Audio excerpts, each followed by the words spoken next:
Když se podíváte na mapu Spojených států, najdete na ní kousek pod Michiganským jezerem město St. Louis. Odtud začala stavět společnost Atlantic and Pacific transkontinentální dráhu, která vedla přes indiánské území Oklahomy, Nové Mexiko, Arizonu a Kalifornii až na pobřeží Tichého oceánu. Stavba této trati pro železného oře byla jablkem sváru mezi indiánskými kmeny Kijovů, Komančů i Apačů, kteří stavbě nepřáli, a mezi bílými přistěhovalci z východu.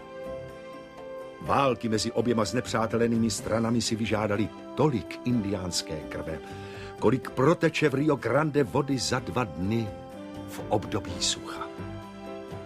Od té doby, kdy na tuto dráhu slavnostně vyjel první vlak, uplynulo přesně 50 let a 7 minut.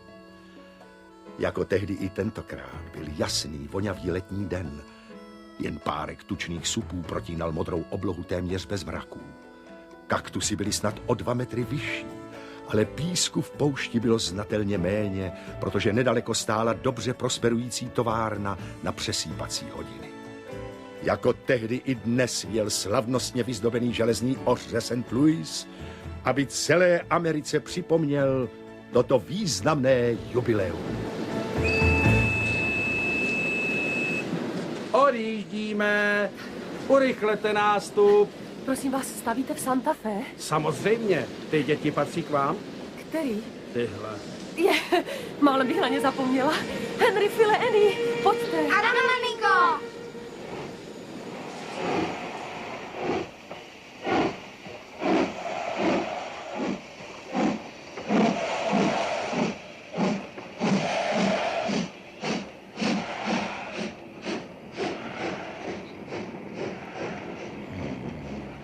Je tady volno?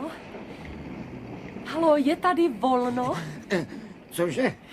Jestli je tady volno. Cože? Vidličky a nože. Tady není jídelní vůz, ale už jsme vyjeli. Děti, posaďte se. To zas bude cesta. Ano, maminko.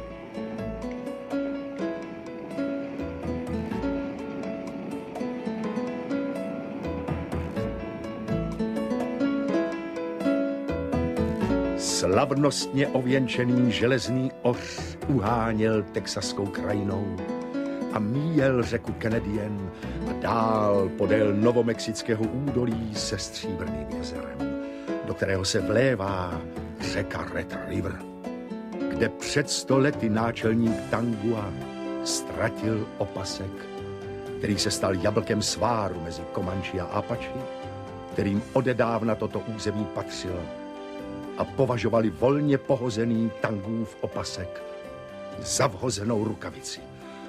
Což jistě uznáte, to se nedělá. I když na druhou... Ale ne, to skutečně, to je nehoráznost. To je stejné, jako když paní Blacková nepoznala v neslyšícím starci, i když byla z cesty hodně rozrušená, ale i přes svou vrozenou roztržitost jej měla poznat. To je prostě nehoráznost, to se prostě nedělá. To je jako s tím opaskem, to můžeme tu desku zabalit a jít domů. Ona snad chrápe, to snad není možné, já tam snad vystřelím šíp.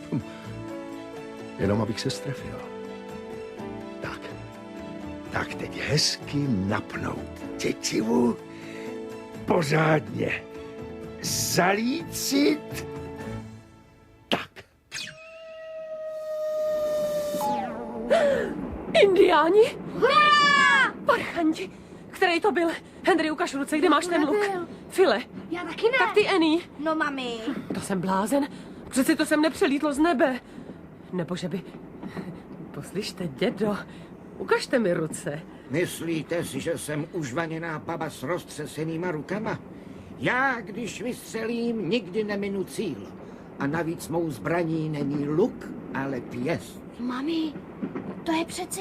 No jo, to je on. Kdo je to? Kdo by to byl, prosím tě? Pane, nejste vy? No, konečně. Malý Henry musel přijít na to, že s nimi v kupé cestuje slavný hrdina divokého západu, který před 50 lety pomáhal stavět tuto transkontinentální dráhu.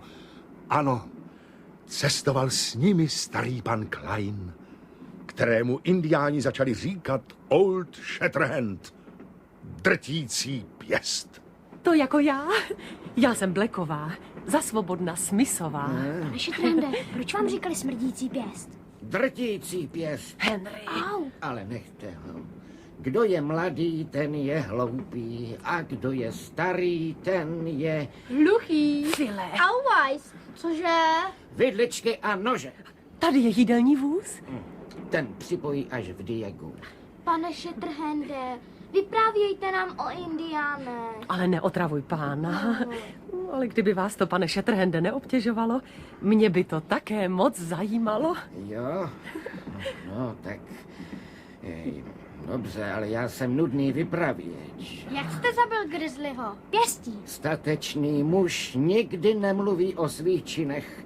To přenechává žvanivým greenhornům. Vyprávějte, pane Shatterhande. No tak dobře. Víte, jak jsem se skutečně seznámil s náčelníkem Apačů Vinetuem? Ne. Naše první setkání se uskutečnilo úplně jinak, než se píše v knížkách. Dívám-li se na tvou tvář, no ty, jak se jmenuješ, Henry, nemůžu než nevzpomenout na ten osudový den.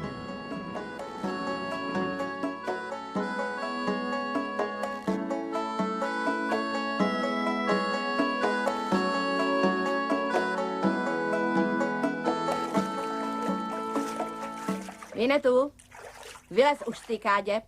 Jseš tam přes 2 hodiny. Stejně zůstaneš tmavej. Neodmlouvej. Dneska jdete ty a nšoči sami. Já musím večer ještě jednou přežvejkat tu bůvolí kůži. Zítra je v Santa Fe veletrh. Co je? No co ti je, Vinetu? To tě to pořád tak trápí. Vždyť to mají všichni indiáni. Dospíváš. I Tupá hlava to měl, i Kleky Petra a je to bavorák. Ta tvoje kozlí mast je k ničemu. Protože se v tom pořád hnípáš. Dobrý den. Dobrý den. Paní Inčučunová, je Vinďa doma? Já už jdu, jenom si připnu péro. Mami, můžu si vzít koně. Opovaž se. Dneska půjdeš pěšky. A ne, abyste u Siuxů kradli jako posledně. Víš, jak to dopadlo? No jo. Žádný nojo. 250 mrtvejch. Nšoči. Ano. Prosím tě, dohlídni na ně. Ne. Seš z nich nejrozumnější. Ano, maminko. No,